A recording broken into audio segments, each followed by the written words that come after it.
crazy, go crazy, crazy, no crazy, no crazy, no crazy, Good morning, I'm Shonen, and today I'd like to talk to you about Vinland Saga Episode 6, Need a Horse. We're back with our boys who seem to be a little stumped right now, and after working it into these roots here at the beginning, they seem to have dug up a whole nother tree, which, brings to light a problem that they've had for, I guess, some time now, which is the fact that they need a horse. Man, trees really are the center of this season. This episode covers 3 chapters front to back, which brings us to a season total of 11. It was nice to see Thorvin finally rocking a new hairstyle. He's starting to look like his dad.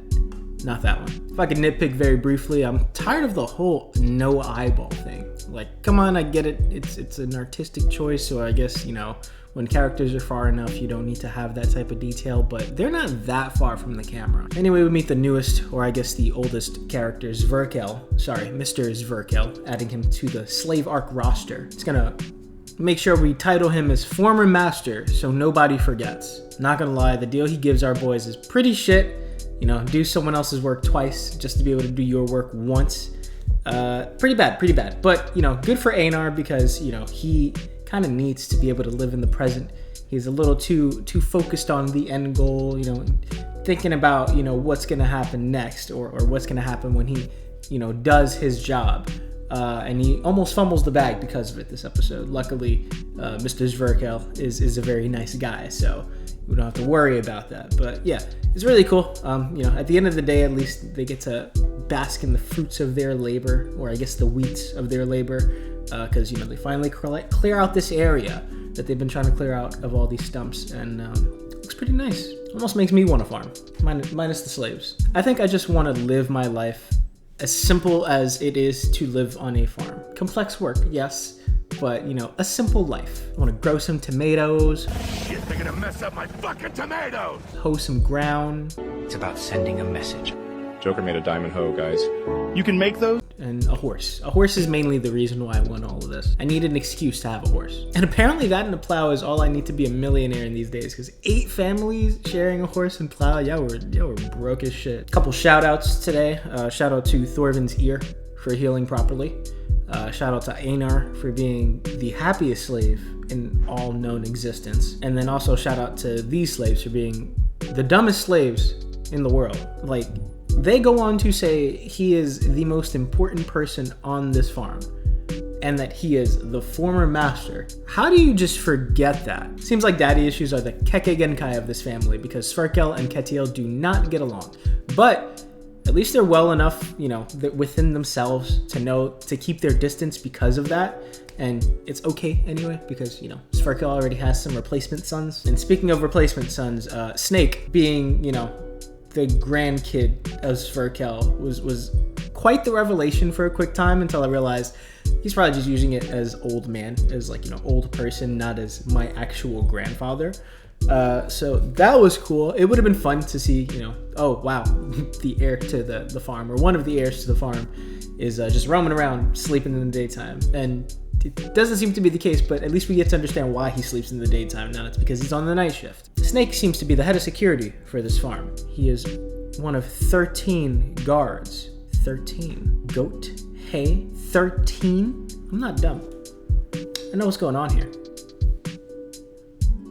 Although the idea of 60 Vikings raiding Ketiel's farm would go dumb hard as an album cover and as an album title, I guess. Let's hope that's not what happens. I wouldn't be too worried because, if 60 men decided to raid the village, I'm pretty sure Thorvin can take out 30 by himself. But I'll note King Harold just in case, because it seems like all that wealth that Einar was talking about Ketiel having this episode is just overhead.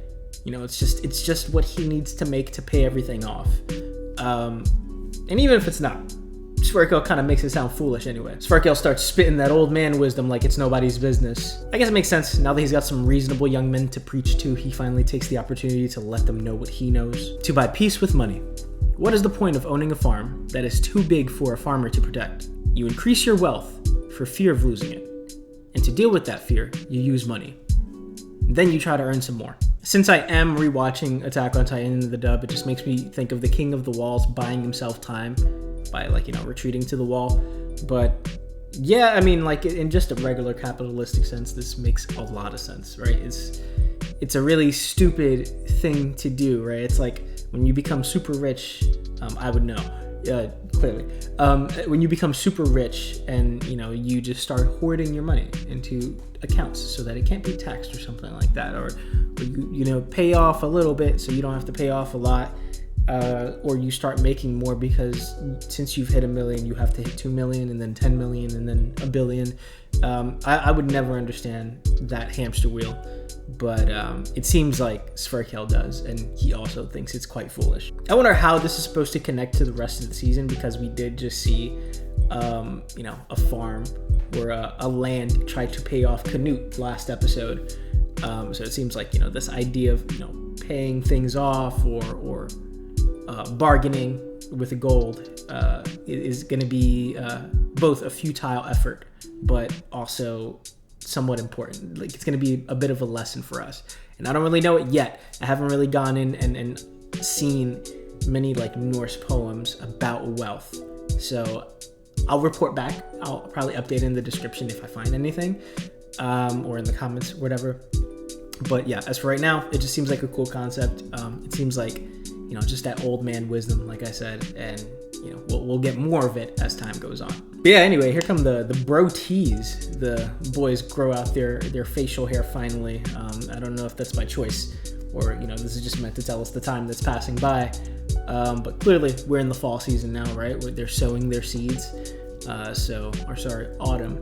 So yeah, time is passing. I wonder what has happened since we last saw Canute. I wonder if this time skip is the time skip that we saw at the end of last episode, and things are still both in present day, or things are gonna still be happening differently. I just really want to see how the two timelines interact with each other, if at all, right? Because doubt Canute's gonna come to a farmland to find Thorfinn, but if he doesn't, then I would assume they'll hear news of something. Like there has to, the outside world's politics have to affect this farm at some point in time. So I'm just waiting for that to happen. Anyway, that's all I got for today.